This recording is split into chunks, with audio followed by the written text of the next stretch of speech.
Hi guys, welcome to I dream. నా పేరు Chanakya. Present దేశంలో అట్టుడుగుతున్న టాపిక్ ఏదైనా ఉందంటే అది కలకత్తాలో జరిగిన ఒక దుర్ఘటన.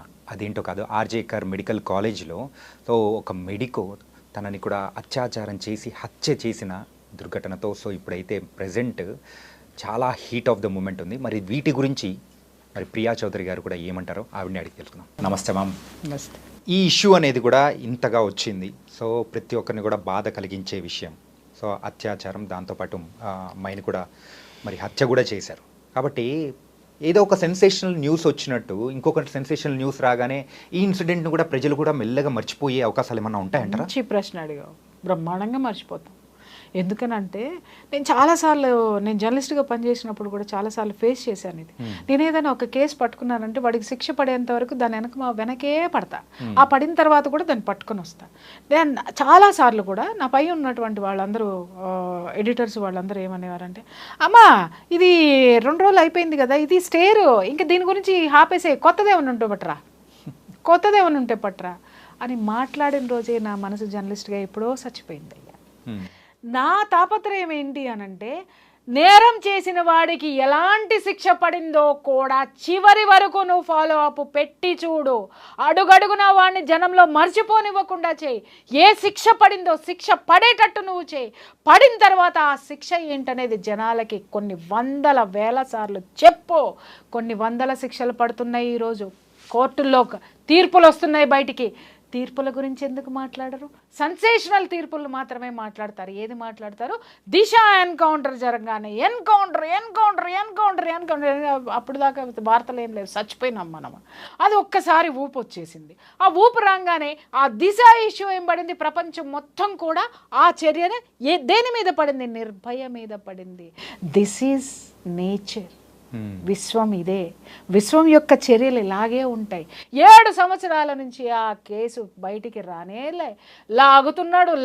ఇందాక నేను అన్నాను చూసావా, నేను ప్రొఫెషన్ గురించి నేను పేరెత్తితే బాధపడతారేమో కానీ ఒకానొక మహోన్నతమైనటువంటి వ్యక్తి ఆ యొక్క నేరస్తుల్ని కాపాడటానికి 7 సంవత్సరాలు న్యాయంలో ఎన్ని లొసుగులు ఉన్నాయో న్యాయశాస్త్రంలో అన్ని వాడి పారేస్తుంటే, ఉరే నువ్వు ఇట్టా వాడుతున్నావంటే ఆడపిల్లల్ని నేను కాపాడలేనురా, కాపాడే సిచ్యువేషన్ని తీసుకురావాలి అని చెప్పి ఒక ఉధృతిని జనంలోకి, ఆ విజన్ని తీసుకెళ్ళి ఆ శక్తిని నింపి, ఆ శక్తి ఆ సెగ ఢిల్లీ దాకా దాకింది, హైదరాబాద్లో ఉన్నటువంటి సెగ.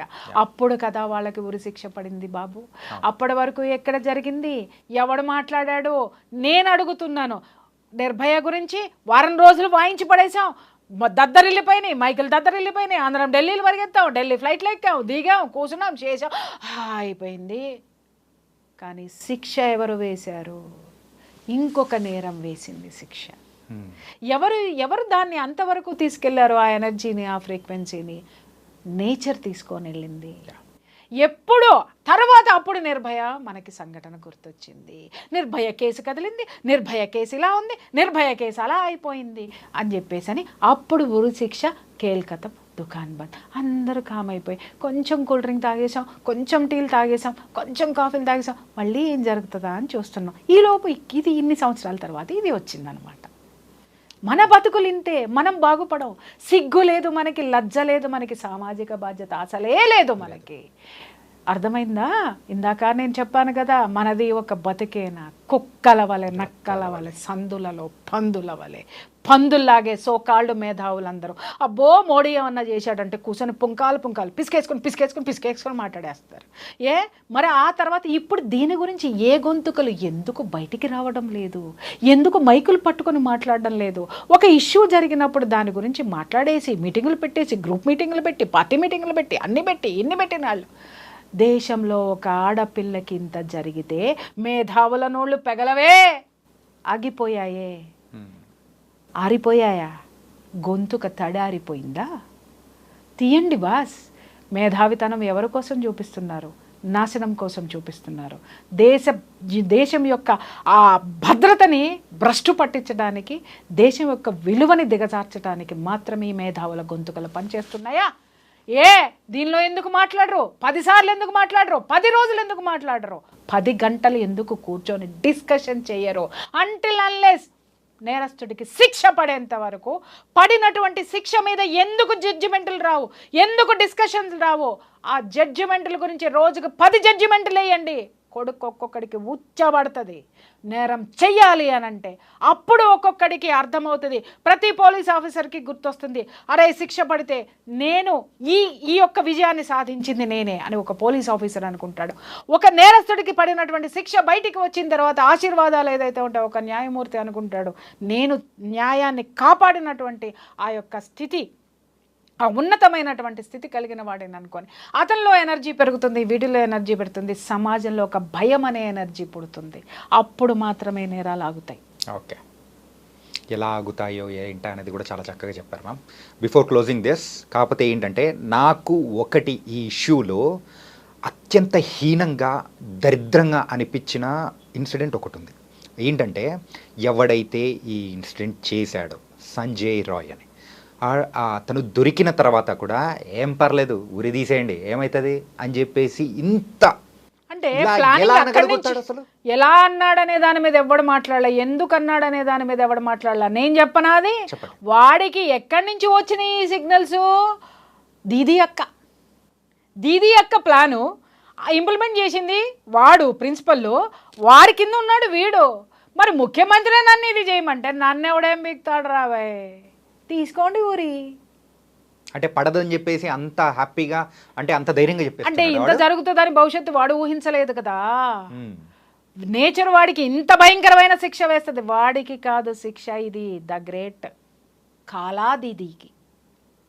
కాలాదీదీకి ప్రకృతి వేసినటువంటి శిక్ష, కాండ్రించి ఉమ్ము ఊహించుకునేటటువంటి శిక్ష ఈరోజు ప్రకృతి కాలాదీదీకి వేసింది, కలకత్తా కాలాదీదీ.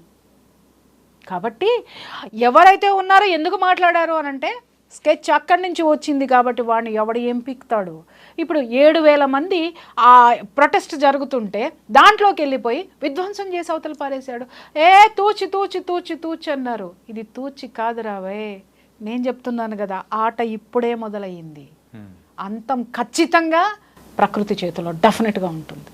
ఓకే, సో ఇంకా చాలా మాట్లాడేది ఉంది, ఇంకా మనం మాట్లాడుకుందాం మ్యామ్. కానీ ఏంటంటే ఈ రోజుకి మాత్రం థ్యాంక్ యూ సో మచ్. కాకపోతే ఏ యాంగిల్ నుంచి ఎటు వచ్చినా కానీ సో దానికి వెనకల ఏ అంటే ఎవరుంటారు ఏంటి అనేది కూడా మీరు చాలా నీట్గా కూడా ఎక్స్ప్లెయిన్ చేసి చెప్పారు. So thank you so much Priya Chowdary garu. Thank you. So guys, ప్రతి ఒక్కరు కూడా మరి ఈ ఇన్సిడెంట్ గురించి తలుచుకున్నారంటే ఖచ్చితంగా గుండె తడి, ఖచ్చితంగా కంట్లో నుంచి నీరు వచ్చేది కూడా ఖచ్చితంగా ఉండే ఉంటుంది. అయ్యో అనుకున్న క్షణాలు కూడా మనకు ఉండే ఉంటాయి. కాబట్టి ఇలాంటివి మన ఇంటి వరకు కూడా రాకూడదు అని అనుకుంటే మనం కూడా సామాజిక బాధ్యతతో ఏదైనా కానీ తప్పులు జరుగుతున్నాయంటే ప్రశ్నించే అవకాశం అనేది కూడా మీరు తీసుకొని దాన్ని ప్రశ్నించారంటే మనం ముందుకి జాగ్రత్తగా వెళ్ళొచ్చు, భవిష్యత్ తరాలని కూడా మనం హ్యాపీగా ఉంచవచ్చు. ఇది ఇవాల్టి ఇంటర్వ్యూ. మరో ఇంటర్వ్యూతో మళ్ళీ కలుద్దాం. అంతవరకు take care. This is your Chanakya. See you.